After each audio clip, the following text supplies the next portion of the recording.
Quando su primo sole su Manzano,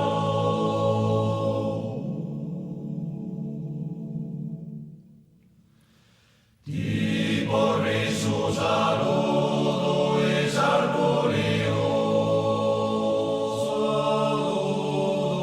da esorto bene tu e intenerio, nor bene iter danne nos aman.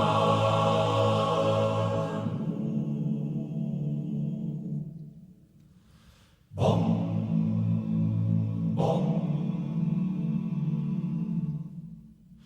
nos adurga su coro e su sentio,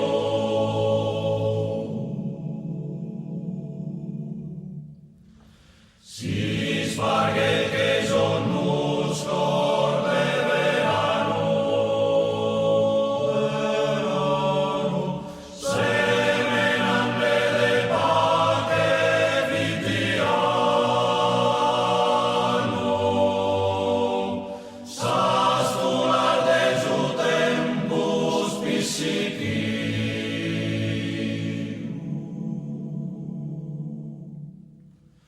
Bom, bom, bom, Che appento è Luche ti chircamus.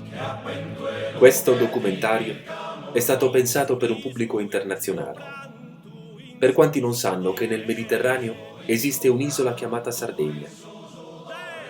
Per chi non conosce Grazia Deledda, nata nella remota e improbabile Nuoro, è capace di vincere nel 1926 il premio Nobel per la letteratura. Un'artista intelligente, sensibile e volitiva, come si addice ad una donna barbaricina. Autrice di decine di romanzi di straordinaria bellezza e attualità. Il documentario è anche un atto d'amore verso il Monte Orthobene, che fu fonte di ispirazione per la nostra scrittrice. In quanto opera di fantasia, esso richiama liberamente la vita e il carattere di Grazia Deledda, soprattutto nell'età giovanile, quando lei rivela desideri e debolezze comuni. La voglia di scherzare e stare in compagnia, la viva attrazione per i coetanei, il gusto stesso del travestimento. Molto spesso, infatti, per confondersi con una popolana, indossava gli abiti di Nanna, la sua balia.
Noi siamo le ginestre d'oro giallo che spiovono su sentieri rocciosi come grandi lampade accese.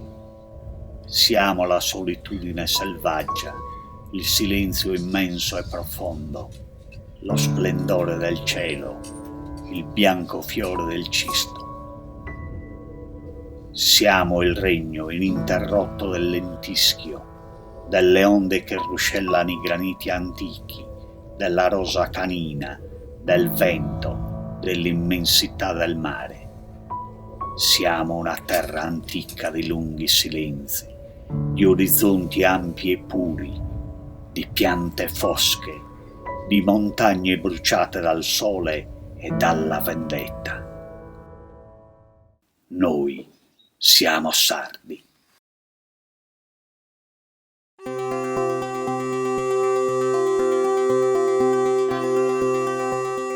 I greci chiamarono la Sardegna Icnusa, orma.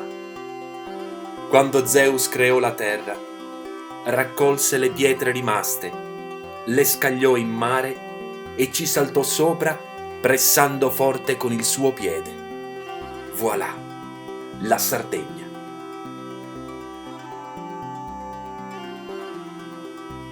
Da allora, come un destino, invasori di ogni tipo vi hanno lasciato le loro orme.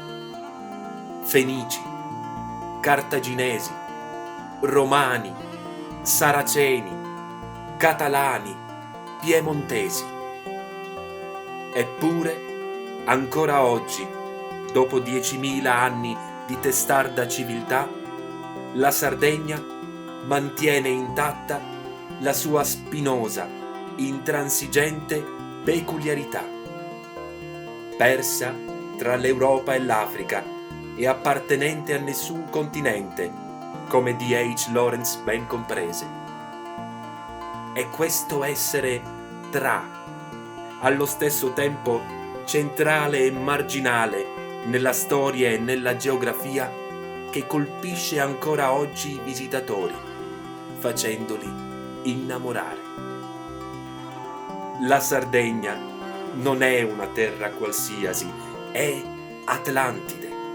È la città dell'oro di Thomas More, il paradiso perduto di John Milton. Avvicinatevi con rispetto e sacralità. Nessun'altra isola è capace di cambiare la vostra vita con altrettanta virulenza.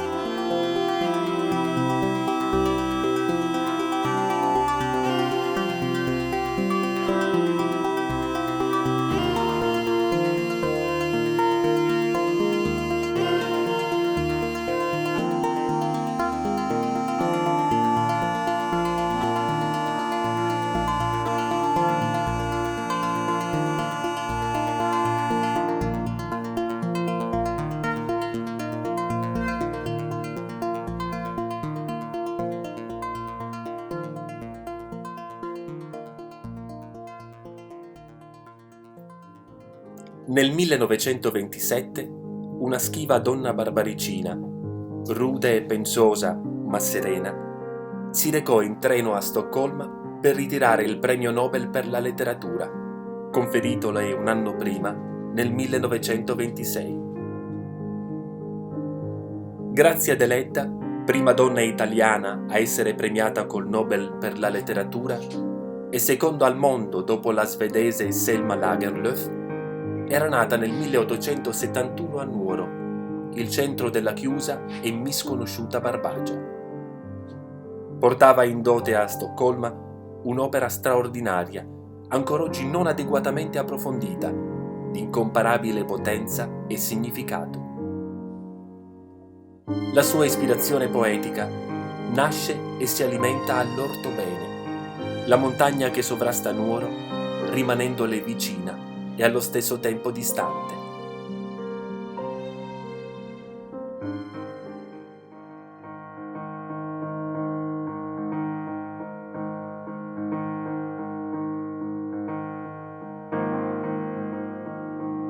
Alla fine dell'Ottocento, Nuoro era un paese di circa 7.000 abitanti, isolato e chiuso nella sua superbia e il suo storico rancore. Nonostante portasse il peso di un analfabetismo del 95%, diede i natali ad uno straordinario gruppo di artisti che ancora oggi rimangono indiscussi giganti della letteratura, della scultura e della pittura.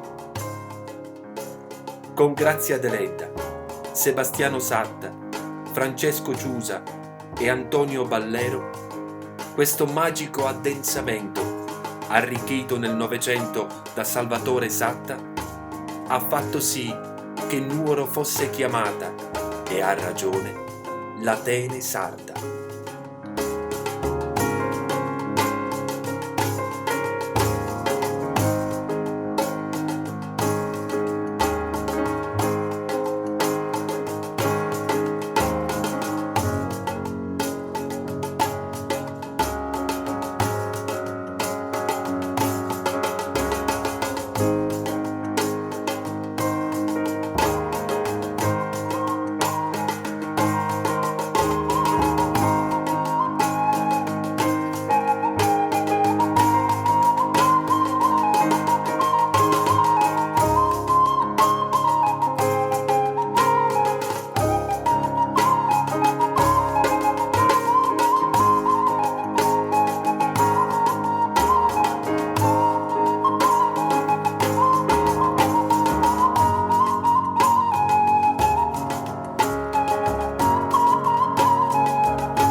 Di Grazia Deledda si è detto che fosse brutta, scostante e costretta ad allontanarsi da Nuoro, dileggiata dai suoi concittadini. Grazia Deledda, invece, nata in una famiglia agiata e acculturata, era intensa ed espressiva, e il suo destino d'incompresa non sarebbe stato diverso in qualsiasi altra città della provincia italiana. Questa malevola leggenda serviva tuttavia a confermare che lei, in fondo, non era nient'altro che un'anomalia etnica. Come spiegare altrimenti un premio Nobel a Nuoro? E come tale non poteva che distaccarsi dalla Sardegna e trovare spazio altrove.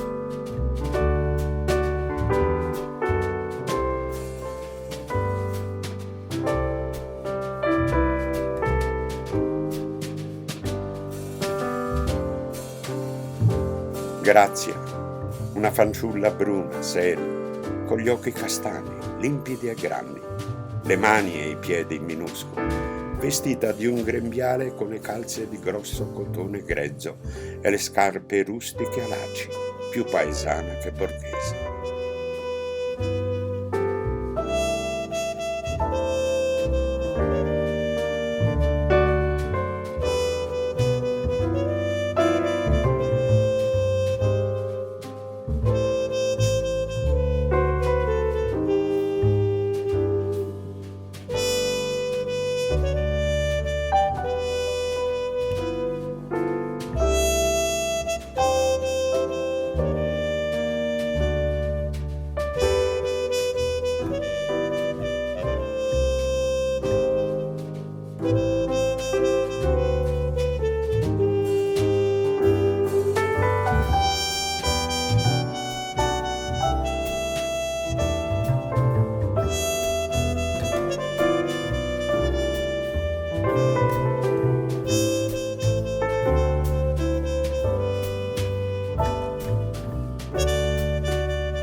La nostra casa è posta quasi sul limite del paese di Nuoro, in una via deserta e solitaria, accanto ad altre piccole palazzine, tutte circondate da orti, ai quali, per i grandi alberi che le ombreggiano, danno qui il nome pomposo di giardini, nonostante i grossi cavoli e le cipolle che vi crescono. La casa era semplice, ma comoda. 2 camere per piano, grandi, un po' basse, coi panciti e i soffitti di legno, imbiancata con la calce. Il portoncino solido, fermato con un grosso gancio di ferro, aveva un battente che picchiava come un martello e un catenaccio e una serratura con la chiave grande, come quella di un castello.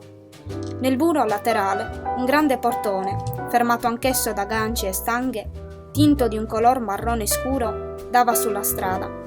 Di giorno era quasi sempre socchiuso e più che il portoncino della facciata serviva per il passaggio degli abitanti e degli amici della casa. C'era il camino, ma anche un focolare centrale e sopra, ad altezza d'uomo, un graticciato sul quale stavano quasi sempre, esposte al fumo che le induriva, piccole forme di cacio pecorino, dalle quali l'odore si spandeva tutto intorno.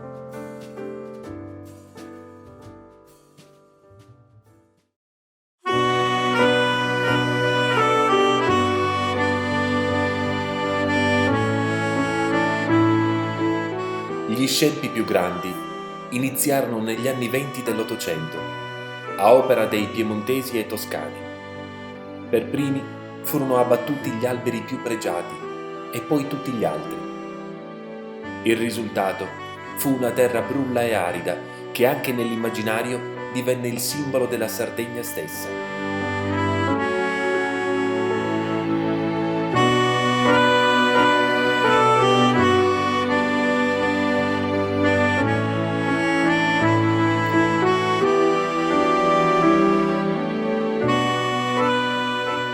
Questa montagna ha visto nascere, anzi, ha creato e nutrito la mia giovinezza poetica. Qui la poesia olezza come un fiore appassito e non abbandona l'anima il luogo dove è nata.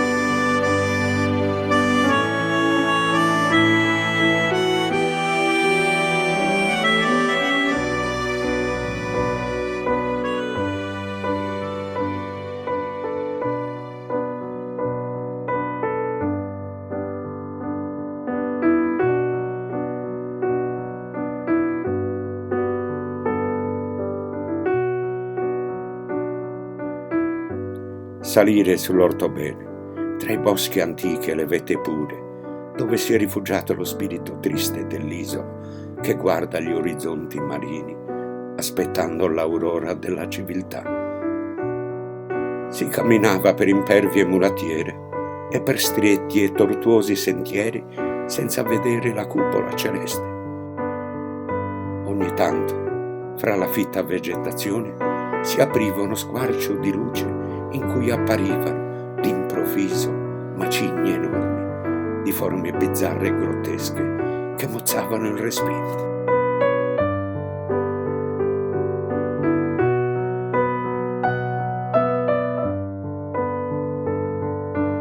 L'Orthobene assomiglia a una città nuragica abitata da spiriti di mitologiche figure che, da quelle vette, fugano inquieti gli orizzonti, in attesa che spunti dal mare sconfinato una nuova aurora che plachi la solitudine desolata.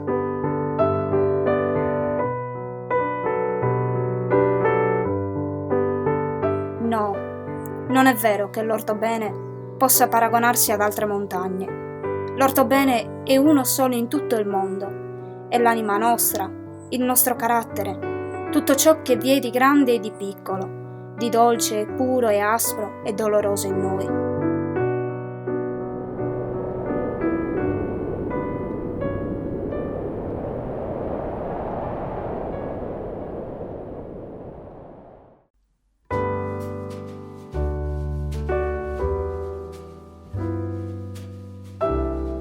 Ciò che colpisce all'entrata del bosco è l'enebriante profumo che prima ci veniva leggero con la brezza. È un profumo forte, quasi acre, come di fieno e di polvere bagnata. Certi sbuffi paiono di vernice umida, certi altri sono invece dolcissimi, come di incenso e di mirra bruciati.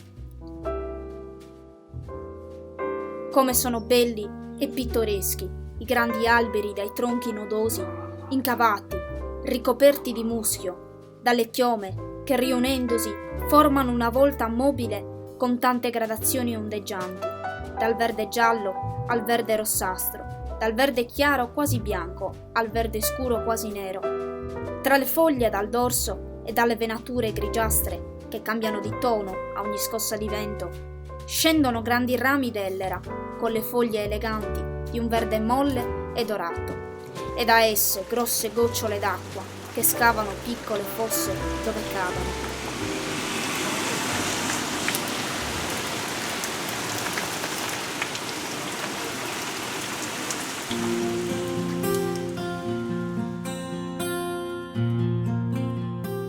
Sebbene di famiglia povera, lo zio Sebastiano aveva scelto la sua carriera per vocazione sincera. Era un uomo intelligente e colto, che sapeva di lettere e di latino, amava la povertà, era casto e di umore allegro, e l'unica sua debolezza era di mandar giù fin dalla mattina bicchierini di acquavite e di vino buono. Ricordati, Grazia, che sei donna e che sei battezzata. Così le dissi. Che mia nipote, una ragazzina di appena 14 anni, selvatica e primitiva, si fosse messa a scrivere racconti e novelle ispirati a fatti veri accaduti in paese, era uno scandalo. E la gente mi sollecitava continuamente. Don Sebastiano Camboso, lei che è lo zio, deve intervenire. Ma era la mia stessa coscienza a impormelo. D'altronde ero stato io a impartirle le prime lezioni, a insegnarle a leggere e a scrivere. E questa bimbetta, come spinta da una forza sotterranea, imparava con una facilità impressionante. Tutto sembrava straordinario e magico per lei. Pareva venuta da un mondo diverso da quello dove vivevamo. Lei voleva sapere sempre di più. Ma noi volevamo tarpare le ali a questo uccellino, che piano piano sarebbe volato lontano, molto lontano, verso l'infinito.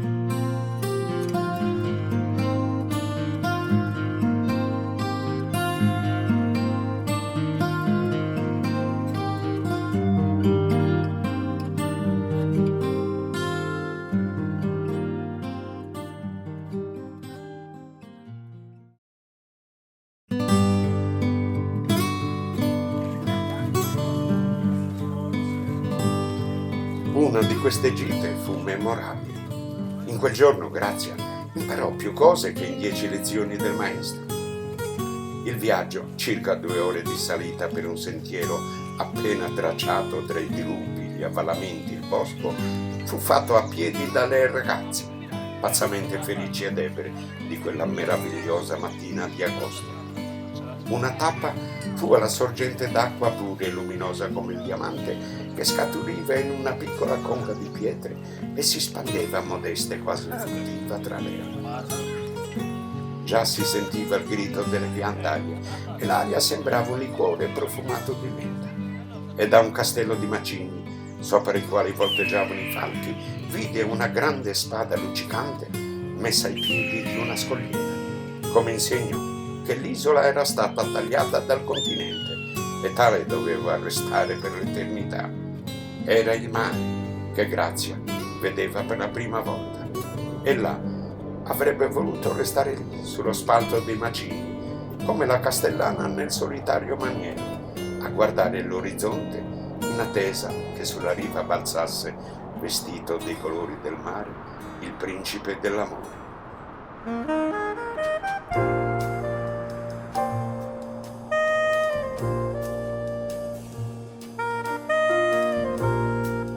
Qui i paesaggi sono bellissimi, con sfondi di montagne più azzurre del cielo, tramonti epici filanti e la luna nel bosco ricordano storie di fate. Il mondo, che pure è così bello con tutto il suo male e il suo dolore, appare lontano come una civiltà scomparsa.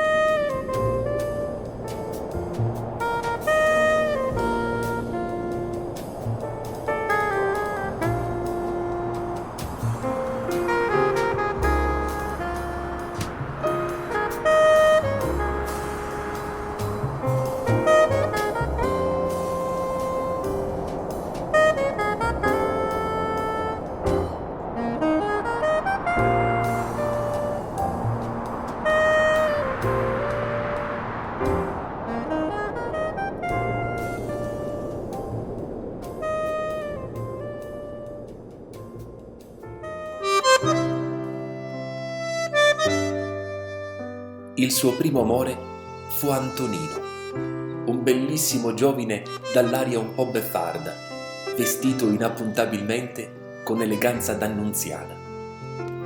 La madre e le sorelle di Antonino vestivano in costume, mentre lui e i fratelli, tutti studenti, si davano quasi un'aria aristocratica.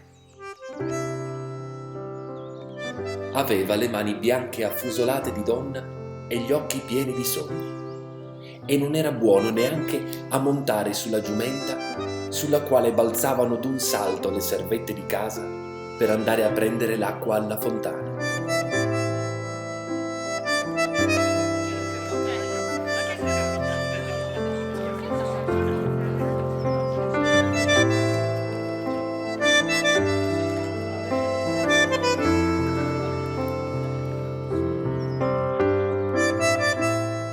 Oltre a Antonino, Grazia frequentava la casa di un altro giovanissimo, Gian Mario, un ragazzo smilzo, il profilo rapace, gli occhi inquieti e diffidenti, orgoglioso e ambizioso e di una serietà insolita alla sua età.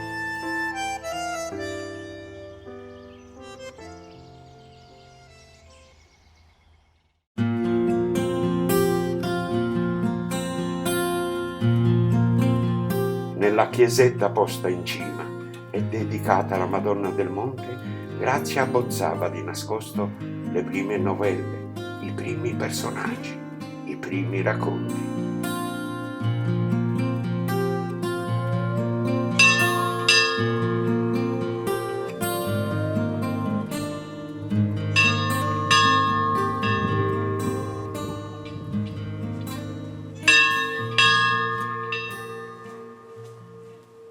Ave María, llena de gracia, su Señor es con te.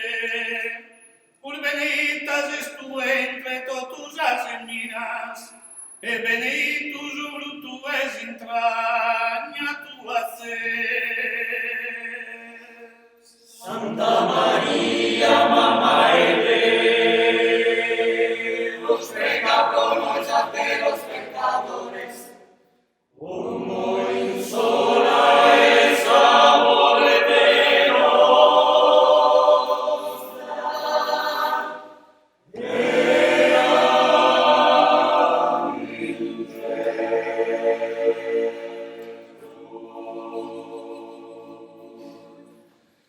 Ave María, piena de gracia.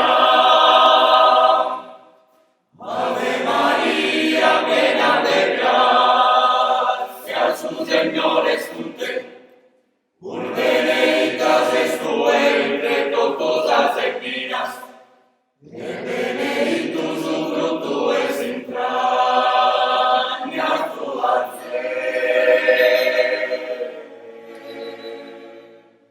Santa María, mamma de Deus, prega por noi.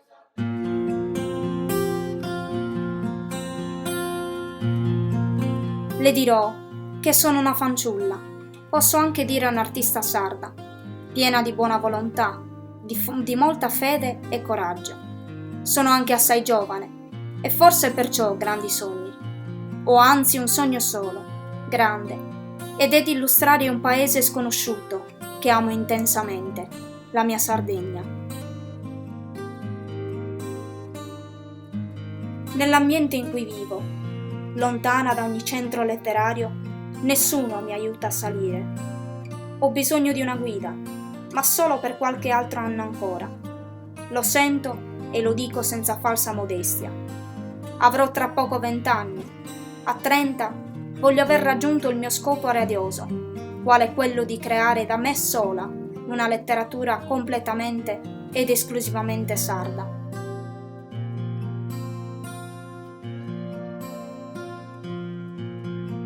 Anch'io lavoro sempre. Si stanno traducendo in francese i miei romanzi Anime oneste e La via del male. Siamo in trattative anche per la traduzione tedesca e inglese. La Revue du Monde pubblicherà presto la traduzione del mio ultimo romanzo Elias Portolo. Anche il Matin, mi ha chiesto la traduzione degli altri miei lavori. In questi 2 anni, dopo il divorzio, che è già la seconda edizione, ho scritto un altro romanzo, Cenere, che uscirà tra poco, il 1 gennaio 1901. Ho molte richieste di traduzioni.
Ho tessuto i destini di centinaia di personaggi, ispirandomi ai racconti dei vecchi, ai sussurri dei pettegoli, ai lamenti degli astiosi e degli sconfitti. Ho salvato dall'oblio storie d'amore, di dolore, di vendetta e di morte. Ho descritto la Sardegna, madre, sorella e figlia, per non dimenticare le violenze subite. Ho raccontato dall'Ortobene, Marianuina e Pietrobene, Efix e le dame Pintor, Olì e Anania, Elia Sportolo e Maddalena e tutti gli altri, perché senza di essi, senza i loro sguardi e i sentimenti, non ci sarebbe più speranza per la mia gente.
Serte grazie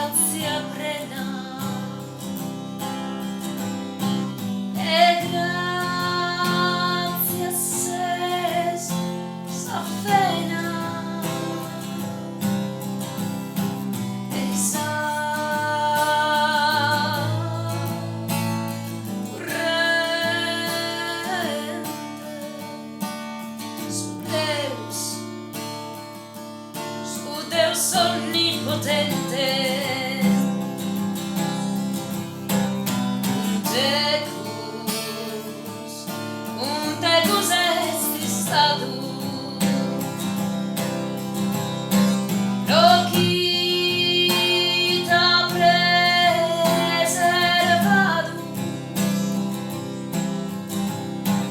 immaculata,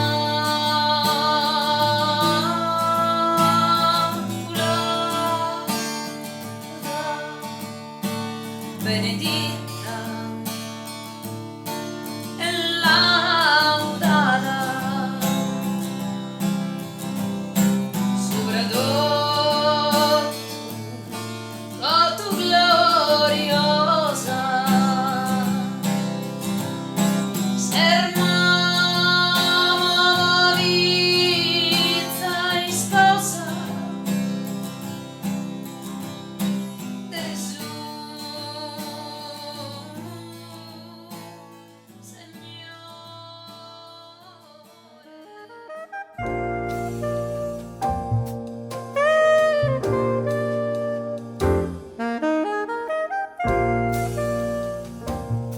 Sono nata in Sardegna. La mia famiglia, composta di gente savia, ma anche di violenti e di artisti primitivi, aveva autorità e aveva anche biblioteca. Ma quando cominciai a scrivere, 13 anni, fui contrariata dai miei.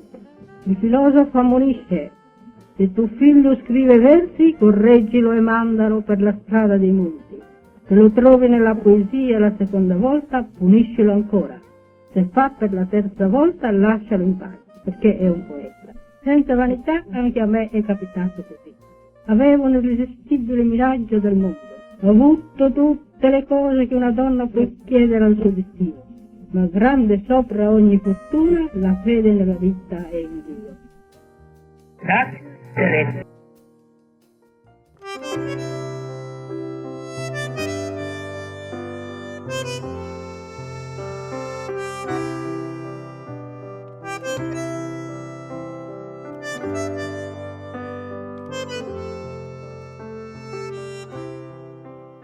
Non mai il nome di Grazia Deledda sarà separato dalla sua terra, che le fu 2 volte materna. Lei non ha fatto che scavare in sé per ricostruire, col balenante pensiero, il mondo d'allora, e se n'è imbevuta sentendolo vicino e lontano a un tempo, con l'immediatezza di una cosa viva, con la nostalgia di una cosa amata. Nei suoi occhi di fanciulla quel mondo si era rispecchiato per sempre. Rude e pensosa era, ma serena.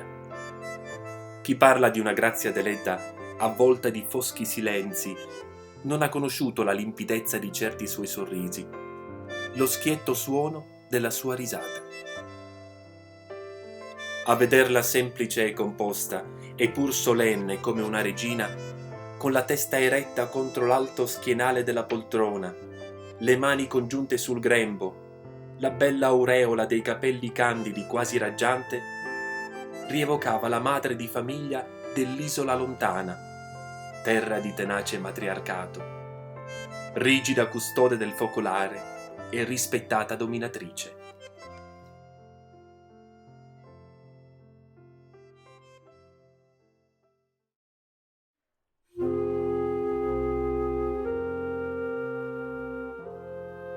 Colpita dalla malattia, nell'ultimo nostro incontro, 2 mesi prima della fine, il male fisico aveva già intaccato la sua fibra. L'improvvisa magrezza, le spalle incurvate, lo sguardo meno vivido, mi dettero una subitanea apprensione. Una frase mi è rimasta negli orecchi, martellante, ossessiva. Mi disse a un tratto che voleva far costruire un caminetto. Voleva la fiamma, la bella fiamma della sua infanzia, la cerchia degli intimi e il calore del fuoco scoppiettante. Voglio scaldarmi le ossa.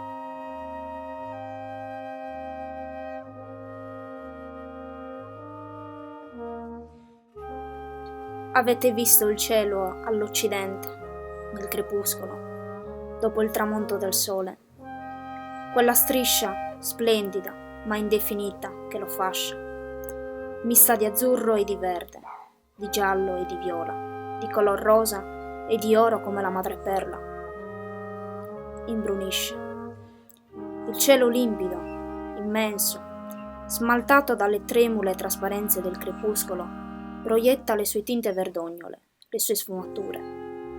La luna nuova cade sulle montagne sarde, alte, grigie, frastagliate, striate di nebbia cerula, coi fianchi frementi all'ebbrezza. Il bruno profilo della mia isola è diventato indistinto. Anche i cespugli anneriti tremolano un'ultima volta sul cielo per restituirmi l'addio. Poi tutto sparisce. Addio, addio Sardegna. Perdono Deur meus, confesso a po' peccato, trito e umiliato, ed ho pietà, eterna bonitade, soberana clemenzia, assa vostra presenza s'agur papurro, assa vostra presenza s'agur papurro.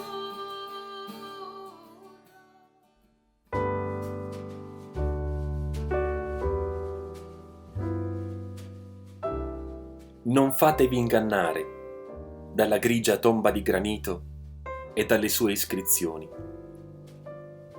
Grazia Deledda non è qui, nella fredda chiesa della solitudine, in questo ambiente sospeso e claustrale. Sentite forse il suo respiro o la sua voce? O avvertite tra queste pareti bianche, lisce, anonime, la forza del suo genio? L'hanno riportata nella chiesetta ai piedi del monte. Ma lei, con i suoi personaggi, le sue storie, i conflitti, l'esplosione dei suoi sentimenti, non può essere racchiusa entro queste mura.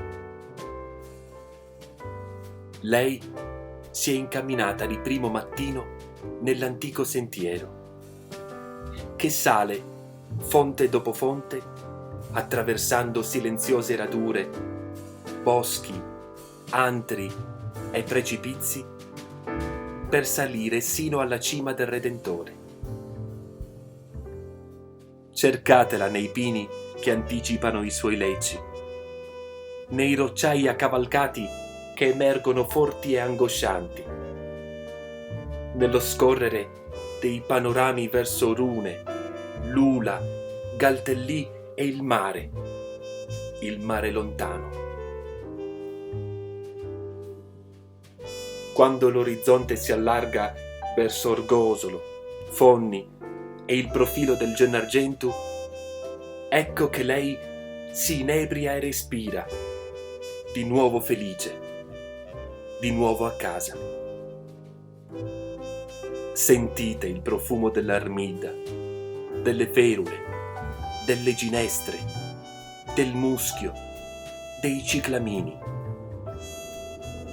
Ascoltate il vento, guardate il tramonto, guardate la luna, luminosa, lontana, misteriosa.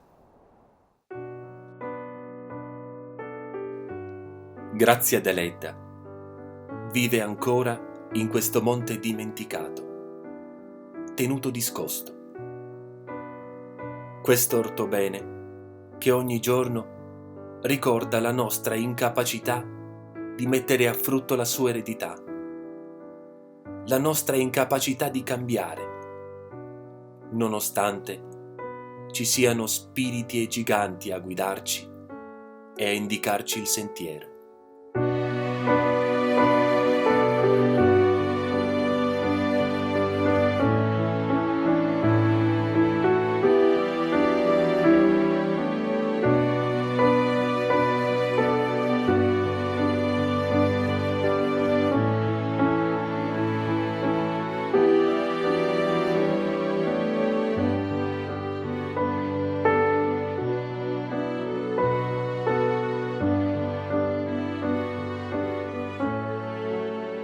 Il Comitato Monte Ortobene Ultima Spiaggia nasce a Nuoro nel 2011. È stata un'esigenza di un gruppo di appassionati per il monte, ma soprattutto appassionati per la città di Nuoro. Siamo fortemente convinti, come tutta o gran parte della cittadinanza, che Nuoro non ha grandi prospettive per quanto riguarda in termini di lavoro e occupazioni. Crediamo che il Monte Ortobene, assieme alla cultura, sia uno dei capisaldi per cui bisogna che le istituzioni ci lavorino sopra. E noi questo abbiamo voluto fare. Il Monte Ortobene è un museo a cielo aperto, è una cosa eccezionale, quindi noi dobbiamo assolutamente approfittarne di questa situazione per creare posti di lavoro e creare anche delle possibilità alla gente stessa di passare delle giornate liete in un polmone di verde che è impareggiabile. E allora questo noi abbiamo fatto, abbiamo cercato di riportare la gente su al monte e con molta modestia, questo lo devo dire, ci siamo in parte riusciti, perché negli ultimi anni c'è stata un'affluenza veramente record, soprattutto nei mesi estivi. Questa cultura deve essere estesa anche agli altri mesi, perché noi sosteniamo che il Monte Ortobene va vissuto anche d'inverno. A nostro parere l'amministrazione comunale adesso spetta a questa intervenire direttamente, allora cercando di nella ristorazione per esempio, cercando di sistemare la questione exit e poi soprattutto le zone antropizzate eccezionali che abbiamo al monte. Parlo di Sedda Ortà, il parco, dove c'è una pista ciclabile, ma ridotta, c'è una pista di pattinaggio, anche questa ma ridotta, e poi l'impianto sportivo di Farcana, dove c'è tanto l'Ostello della Gioventù che va ripristinato immediatamente, perché è uno sbocco eccezionale per i giovani, e poi tutta la fase sportiva che con pochi soldi potrebbe essere rimessa a posto. E questo è importante per il turismo e soprattutto per la gente di Nuoro.